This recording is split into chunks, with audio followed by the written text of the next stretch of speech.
Hi everyone, it's Tracy here from Art Fiber Stitch, and today I'm looking at this beautiful piece of velvet. I really like that rich colour, and it reminded me of when we did some bleach dyeing and we made these lovely prints by taking colour out of the black linen background by painting with bleach. And I think I'm going to use some with this because it matches in lovely. So it's linen, and this is a sunset kind of piece. So I'm just going to tease out a few holes in that linen to let some of the colours underneath show through. I'm just going to trim it up a little bit. I might use that little snippet somewhere else. And I'm just going to make the edge a little bit more raggedy. There, something like that. That already looks nice. I'm going to experiment here. I never know quite what will work. So I'm just seeing, will some wool roving felt through? Well, a little bit. Yeah, it does. Well, I don't know that it's working that well. I'm going to put some in because I would like to just sort of add a little bit of colour in there. And this is a way to just, gently shade some colour in that. But yeah, overall, I think it didn't work that well. So I'm not going to do the whole thing like that. But I'm just using a little bit here of wool that I've teased out, and I made a few little lines there that could be, hills or something like that, and bushes. And I'm going to try something else then. But we can see that it did punch through. I could spend a lot of time making more of that, but I won't do a lot. A little bit. Just a little bit. Just extend that sky up and add in a few orange colours, and yeah, something like that.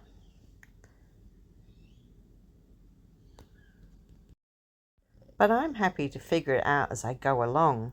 I don't get really upset if what I'm doing doesn't work out, because I then change it into something else. See how I'm using the needle here for the needle felting, and I can tease that wool into the shape that I want by just poking the edges under and giving it a quick stab into the sponge background. I have plenty of videos on needle felting. And I like to always experiment with the different backgrounds, different things that you may be able to go on to. Now look at this. I love this. And I'm thinking, well, if you weren't happy with the way it felted down, you could easily put something over it that you can still see through, and it's trapping it down there. So then that's made me think maybe I can trap some other things underneath. I'm using that little snippet of linen that I cut off the edge, and this really great fabric that frays, and I'm poking holes in it, and I'm fraying some edges because I think it kind of looks like grasses. So I'm doing that. There's that little bit of linen there that I'll just add in on the top somewhere, and already I can see that that's kind of making us a foreground, isn't it? So I'll play with that, and then once I've added a few other little bits, yeah, I'm thinking grass, definitely. It's like grass. So here we are. Now I'm thinking, well, let's add in a few yarns. So this one's a nice, what do they call it? An eyelash? I can't remember. Anyway, a few fancy yarns. Just the right kind of colours and the right, it's got bits hanging off it that could also accentuate and be like grass or what have you. But adding those few little bits, see how that colour echoes in the sky, but it's also earthy colours. That works.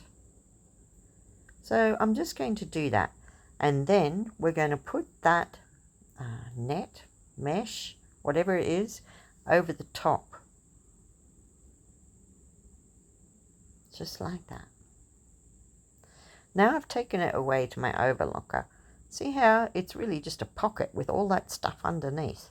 But I've overlocked it down just so that I don't have to, it's not going to fall out on me. And I'm checking it out to see, where would I like this picture to start and finish. I'm checking out the needle situation. Decided what I was using was really going through too many layers and was too thick. So now I'm using some yarn, and this I use whatever I find to stitch with, and yarns can be great. Like this one here, it has different different strands within it, and it's a nice variegated one. So I'm just going to take out one strand, do a couple of stitches on top of each other behind, take it through to the front, and I'm just going to start doing some straight stitches, just running stitch all the way through, and just make sure that I'm A, holding that down to the background, and B, that I'm accentuating the shapes in those clouds a bit. So that's what I'm trying to do. Here, have a closer look of how it started. See, and all of that mishmash of things underneath that mesh, that looks pretty good too. Good start, I think. And you can see how I'm just doing running stitch, and I'm also doing it down into the layers, not just in the sky. So this is what we're going for. And I've started now. You can see here I'm using that same one on the left there, that same thread, and I'm just doing some upward strokes, and it's like a long stitch, and it's simulating grasses, breaking up that edge. So I'm going to do a little bit more now. Now remember how we had those grassy bits of thread that were coming out of our material, and I'm just going to make sure that this, what I'm doing now, is like adding to it. So, and it's stopping that edge from just being a straight edge, but it's also holding everything down. It's a good stitch. I'm only going to use 3 stitches in this whole thing, and they're all just basically a stitch. So a stitch can be like a running stitch or a straight stitch. Straight in and out is basically it. Here is a long stitch. Sometimes I cross them over, sometimes I don't, staggering them. And later I might add in a little bit of seed stitch as well, but it's still just a very simple stitch. Now, I do want to add some colour into that dark bit in the middle there. So I'm just getting a green. I'm using a stranded cotton this time, and two strands out of the 6, and I'm just going to do some seed stitch right here.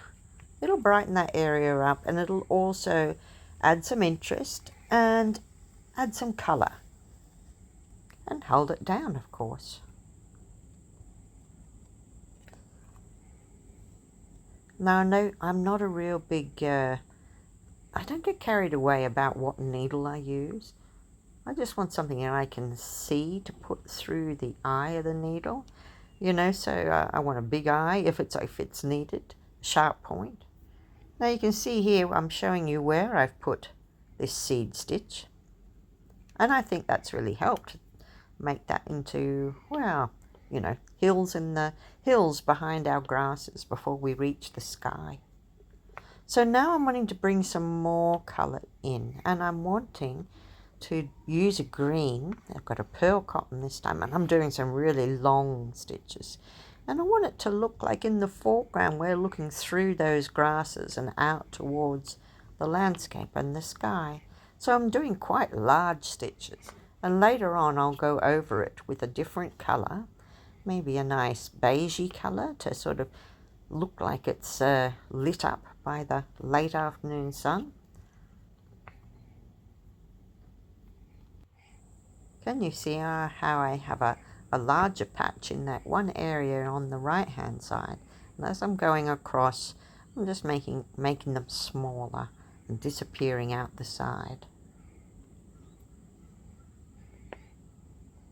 But they add that little touch of green in there, and it's looking very textural, isn't it? I like it. See? Now, which part of this picture do we think we're going to use? I think I'm probably over that way. So I won't waste too much time doing any more on the right-hand side. You know, that's going to be covered. But I might go around that sun. I might add in, like I said, a little bit more of that grass. And maybe a little bit more color there. I'm loading up beige kind of pearl cotton now. And I'm going to do a running stitch. And I'm going to go in a spiral kind of shape around, just pick out that sort of sun round shape. And a spiral means I don't have to be too precise. Sometimes it'll be inside the edge and sometimes it'll be out. I think it'll look good. It'll accentuate that sun. And so I'm going to do that, and then I'll use the rest of that thread to go out and accentuate some of those clouds. It's fun to look at different fabrics in different ways and to see what you could possibly make out of it. What does it suggest to you? And trapping all of those interesting things underneath that net at the bottom, well, I really like that. And it wouldn't, you know, it doesn't take much stitching on top of that. It's really like a collage, isn't it? But this is all fabric art. It's all fun, and slow stitching is just hand stitching with no, you know, no preconceived pattern or something to it. And so this is very therapeutic. I like it.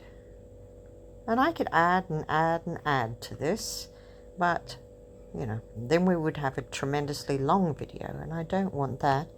So we'll finish it off.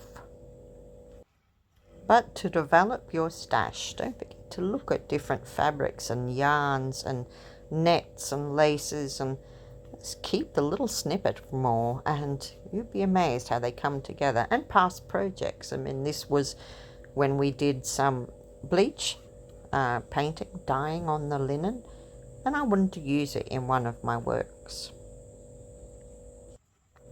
We'll have a look at what we've achieved so far by getting a closer view. Can you see those lovely extended lines up into our velvet? And so now I've already done that rounded shape in a lighter stitch around our sun. And now I'm going to bring in a little bit more color. I'm going to bring in some orange, and I'm going to go around that sun and accentuate some of the clouds again. When I feel it needs a certain color, I'll add something in. Let's have a good look at it now. Wow, isn't that interesting? And just having those stripes of long stitch, I've added in a little bit of teal where we put that green before and made some little grasses there. That looks pretty nice. And really that, you'd hardly notice that net, but didn't it work well? Yes, let's have a look at it in our frame. Yes, it could be good either way. And I really do think it looks like those grasses in the front. I mean, you could do more. You could do some bullion knots or French knots or something and put some nice heads on those grasses. But I'm happy the way it is. I hope you are too, and that you've enjoyed this video. If you have, don't forget to like and subscribe, and we'll do something fun next time. Who knows what? Thank you again for watching.